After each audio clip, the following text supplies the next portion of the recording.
today we're really getting into something big. The way the role of fathers is shifting, all across the world. Forget those old pictures of the dad who just brings home the paycheck. We're exploring how fatherhood's being, well, completely redefined everywhere from, say, Brooklyn to Ghana, even Japan. That's right. And for you listening, you obviously bring your own experiences, your own ideas about what fatherhood is. Yeah. So what we want to do in this deep dive is sort of look at those ideas, maybe show some surprising new perspectives, and really build a richer picture based on, well, lots of different sources. Exactly. We've gone through quite a bit: studies, reports, news, cultural examples, personal stories. Yeah.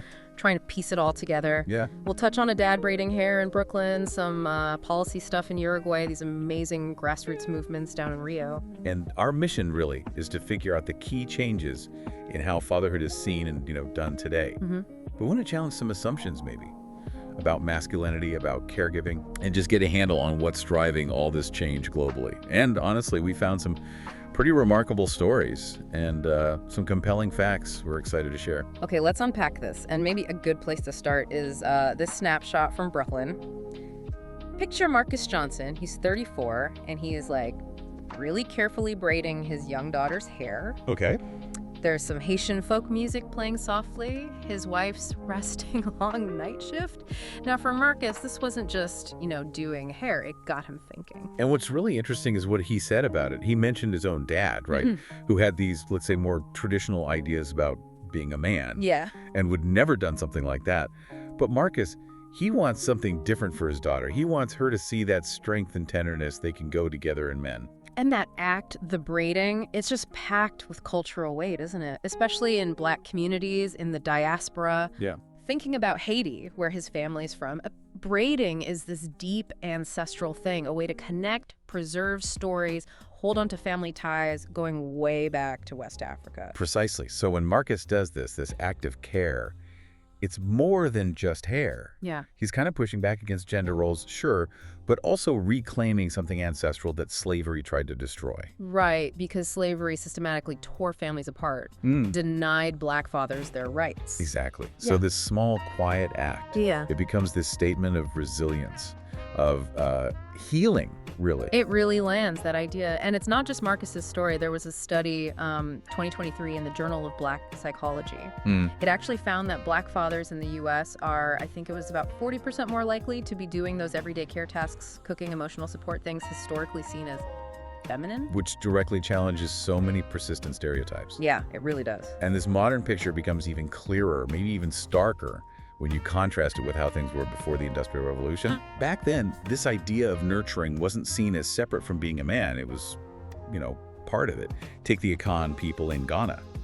The father had this really vital role in giving the Kraden the soul name to a baby. Right, that wasn't just a casual naming, it was a whole ritual signifying the father's responsibility for the child's spirit, their place in the community. Yeah. A very different focus. And you see echoes elsewhere. Think about the Norse sagas. We picture Vikings, Ragnar Lothbrok maybe, just as warriors. Totally. But archaeologists in Sweden found these little toys carved by dads back in the 9th century. It suggests, hands-on involvement, play.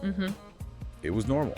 What does that say about what was expected then? Which leads to the big shift, because the Industrial Revolution just fundamentally blew up that older model, didn't it? Absolutely. It wasn't just about machines. It changed families. 19th century Britain, those Masters and Servants Acts basically chained working men to factories. Their fathering role shrunk down, mainly to just being the provider. The change was drastic. By 1850, the average working dad in Britain spent maybe 30 minutes a day with his kids. Wow, only 30 minutes. Yeah.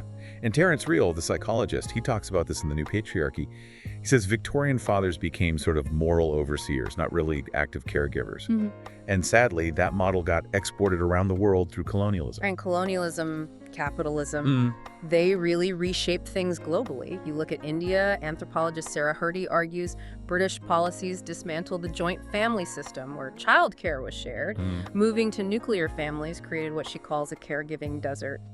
So yeah, big economic and political forces changing family life, changing fatherhood. So when we look at today, it suggests this more involved, nurturing dad we're seeing. it's not entirely new. It's almost like a reclaiming, right? Yeah, reclaiming something that got broken by history and economics. Exactly. Yeah. So how is that reclaiming playing out now in the modern world? Well, the numbers are pretty striking.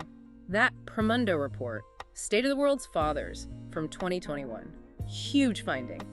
85% of dads across 15 countries said caregiving is core to masculinity. 85%. That's up from 67% just back in 2015. This is a massive jump. It really signals a shift in male identity, away from just being the provider, the strong one. And you see policy reflecting and maybe even driving this. Look at Uruguay. They tripled paid paternity leave, up to 13 weeks. And the result. UN Women found an 11% rise in women joining the workforce. So a direct link. But it's not just top-down policy, is it? There are these grassroots movements, too. Oh, absolutely. Men Care Rwanda is a great example. They're actually training fathers in prenatal care, even helping with chores. Oh. The coordinator, Jean-Paul Tuashim, he put it perfectly. We teach men to hold their babies, not just hold power. That's powerful. Really gets to the heart of it. It really does. And you see something similar, just as powerful, down in Rio's favelas. This group led by Tiago Silva, Pai Nana Judah, Pai Cuida. Fathers don't help, they care. It's a crucial distinction. They do things like diaper-changing marathons, trauma-healing circles for men. And Silva's quote, "Machismo kills, fatherhood heals." That's stark. Especially in Brazil, where the stats are sobering. IBGE data from 2022 showed like 40% of kids don't have regular contact with their fathers. 40%, that's huge. But this group's work seems to be making a real difference. In the areas where they're active, there's been a 22% drop in reported domestic violence. Wow. Silva thinks seeing other men care actively is literally, quote, rewiring men's brains towards shared responsibility. It's fascinating how change happens on different levels. We're seeing tech and art playing a role too, like that Swedish app, Dadly. Right, with the nurture points for doing things like skin to skin. It's kind of gamifying gender equity, mixing it with digital life. Clever. And then you have Nigerian artist Lalu Sinbanjo, his Sacred Fathers series. It takes traditional Yoruba body art, usually linked with mothers, and uses it to show fathers caring for babies. That sounds beautiful. And it got funding from the Ford Foundation, shown internationally. Yeah, Lagos, Brooklyn, really challenging that image of the distant father figure. And Sanbanjo's point about Yoruba beliefs that a father's hands were meant to create, not just control, that's a really profound way to put it. It is. Yeah. But, this whole global shift isn't happening without hitting some bumps. Japan's experience is a really clear example of the challenges. Right, the Super Daddy campaign in 2022 looked great on paper, 6 months paid leave. Generous. But uptake was low, only 14%. And then came this backlash, this ikumen bashing. Yeah, basically criticizing dads who did take the leave or get involved. Like that engineer, Kaito Nakamura, not his real name, but his story's real. What happened to him? He faced pushback from colleagues, even his father-in-law, who worried about losing traditional otokorishiza, manliness, and somehow linked it to Japan's falling birth rate. So there's real resistance, even connecting involved fatherhood to societal problems. Exactly. You even had lawmakers like Sadao Yamazaki publicly saying this move towards equality was bad for families. It shows how deep these cultural beliefs run. There's pushback against the pushback, right? Like fathering Japan. Yes, Right. definitely. They're doing paternity training, getting CEOs involved, teaching practical skills like diaper changing, talking about vulnerability. And their 2023 ad campaign, Strength, is a full diaper bag. Apparently, that really clicked with Gen Z. Ah, the generational thing? Exactly. Sociologist Keiko Nakayama points this out, a big gap. Younger guys want to be involved, but they run into resistance from older generations, often the ones in charge, who grew up with totally different ideas about family roles. So looking ahead, what are the signs pointing towards? Is change winning out? Well, there are some encouraging signs. Pew Research in 2023 found Gen Z dads are way more likely than older dads to say flexible work is crucial for caregiving. So priorities are shifting for younger men. Seems like it. And policy keeps moving too. Look at Chile since 2022. They mandate these gender-neutral parenting classes for all expectant parents. Gender neutral, what do they cover? Things like prenatal bonding, postpartum mental health for both parents. And the midwife quoted, Valentina Diaz, she said it's about erasing that old idea that only moms have the instinct for babies. Getting rid of the maternal instinct myth. Basically, yeah. And Iceland has that program, Dagsin's First to Skref, a father's first step. So on. It pairs new dads with doulas right after the birth for the first couple of days. Crucial support. And get this, it's linked to a 30% drop in paternal postpartum depression. 30%. That's significant. Makes you think about that quote from sociologist Mignon Moore. Which one? What if boys learn to swaddle before they learn to swagger? Challenges everything right from the start. It really does. And policy keeps nudging things along. Spain fines companies that wrongly deny paternity leave.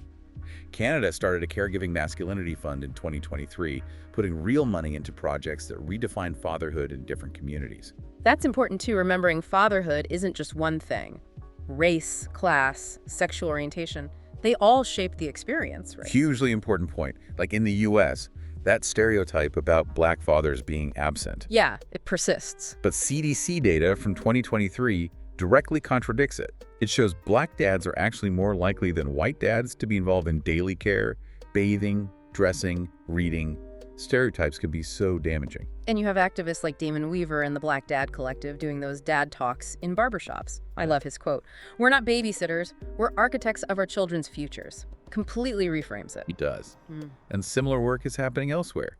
In South Africa's townships, Kamva Labantu trains low-income dads in trauma-informed parenting, dealing with the legacy of apartheid's impact on families. And queer fatherhood adds another whole dimension, challenging norms, like Papas de Versos in Mexico City. Supporting LGBTQ plus dads through adoption, which can be really tough. Javier Morales from the group said, simply, "Our love is revolutionary." And that says so much. And there's research backing up the positive outcomes too. There is. A 2023 UCLA study suggested kids with queer parents often show higher emotional intelligence, partly because, the researchers think, the dads consciously rejected rigid gender roles. But it's not all easy. Definitely not.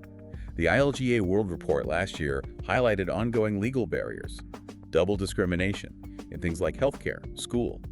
Real challenges still exist. Okay, one more big piece here is media, pop culture.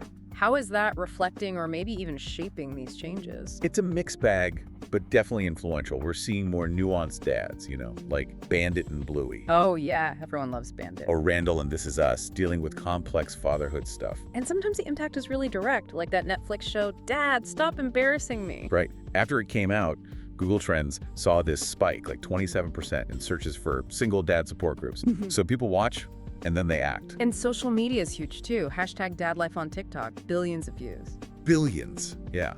And you see guys like Marcus Harrison going viral with just everyday stuff, baking with his toddler. He said, "I'm not a mom substitute. I'm proof that dads can nurture without a script." Love that. Without a script. But it's not always positive, right? Sometimes media reinforces old tropes. That Bollywood film, Gar Kasher. What was the issue there? Critics like Priya Menon pointed out it showed a dad being overly controlling, framing it as protection. So, still linking masculinity with control, not care. But then you get films like The Father's Song from Nollywood in Nigeria. Exactly. A widower learning to do things like braid his daughter's hair. Yeah. UNICEF actually praised films like that for normalizing male caregiving. So it feels like this shift in fatherhood is even starting to ripple into the economy, this idea of a nurturer economy. Yeah, it's starting to take shape. Companies are realizing supporting dads isn't just, the right thing to do. It's actually good for business. Like the EQ Work initiative in Sweden, linking executive bonuses to paternity leave uptake. Exactly. Companies like Volvo, Spotify. The Volvo CEO, Hannah Kellstrom, said flat out, if men don't take leave, gender equality is a fantasy. It puts pressure on from the top. And that Japanese startup, Fathering, offering daddy sabbaticals. Yeah, extended paid leave for new dads. And Forbes reported they saw a 40% boost in retaining employees because of it. Clear business case. But globally, we're not there yet. Only 28% of companies worldwide have equal leave policies. Still a long way to go on the policy front. Yeah. But you also see incredible individual stories, like Joseph Mwangi in Kenya. The motorcycle taxi driver? Yeah, he figured out how to safely carry his baby daughter on his chest while he works. They call him Baba wa Mama, father of mama. Wow. It just shows that economic liberation for fathers isn't just about corporate policies. It's about valuing care itself as real, dignified work, no matter how it happens.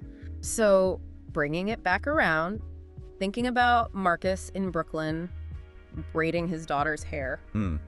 It makes you wonder, right? When his daughter grows up and maybe braids her own child's hair, what will she think about her grandpa's generation? About those older ideas of fatherhood? It really highlights how this change isn't always loud. It's happening in these quiet, everyday moments, multiplying all over the place. And it leaves us with this core tension, doesn't it? Are we, as societies, going to cling to those older, maybe more rigid ideas of what a man should be? Or are we going to fully embrace this more compassionate, more involved way of being a father that seems to be emerging everywhere? And maybe that's the final thought for you listening. In this evolution of fatherhood, are we just going to sort of prop up the old skeletons of masculinity past? Or are we actually going to flesh them out, with the muscle of mercy, of care, of involvement? It's a big question with big implications for all of us.